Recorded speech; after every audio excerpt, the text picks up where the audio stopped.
મર્યાદિત સ્ત્રોત રાખવાના છે. તો સાહેબ આ મર્યાદિત સ્ત્રોત શું કહેવામાં આવે છે? તો કે દરેક વિષયના તમે સોર્સ ફિક્સ કરી નાખો. ઓકે, ઘણા શું કરે ખબર કે એક જ વિષયના મલ્ટિપલ સોર્સ રાખે.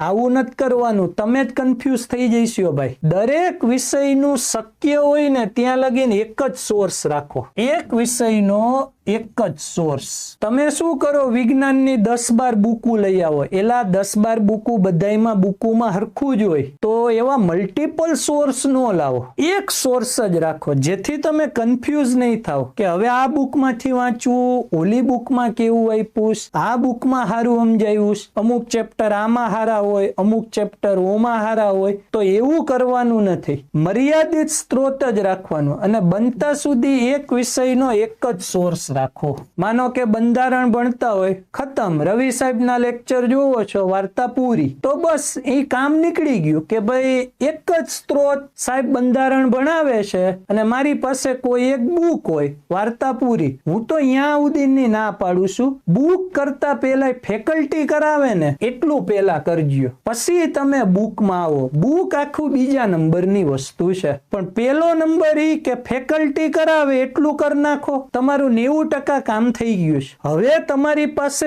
જો સમય રીએ છે તો તમે કોઈ એક બુક લાવો, એ બુકમાંથી કરો. કોઈ કે સાહેબ મારી પાસે કોર્સ નથી, તો ભાઈ તું કોઈ એક બુક લઈ લે, ઈ જ બુકને તું વ્યવસ્થિત રીતે વાંચ. એવું નહીં કે બંધારણની 10-12 બુકો લઈ આવું અને મજા આવે એમાંથી વાંચે જાવ, કોઈ દી પચશે નહીં અને થઈ જશો કન્ફ્યુઝ કે કયો ટોપિક કઈ બુકમાંથી કરવો. તો પેલા તો છે ને આ બધા થપ્પા દૂર કરો. એક જ સોર્સ રાખો એટલે તમને ક્યાંય કન્ફ્યુઝન આવે નહીં અને બધે સરખું જ હોય. વિજ્ઞાનમાં અંતરનો ટોપિક દરેક બુકમાં સરખો જ હોય, તો આ વસ્તુ ધ્યાન રાખજો.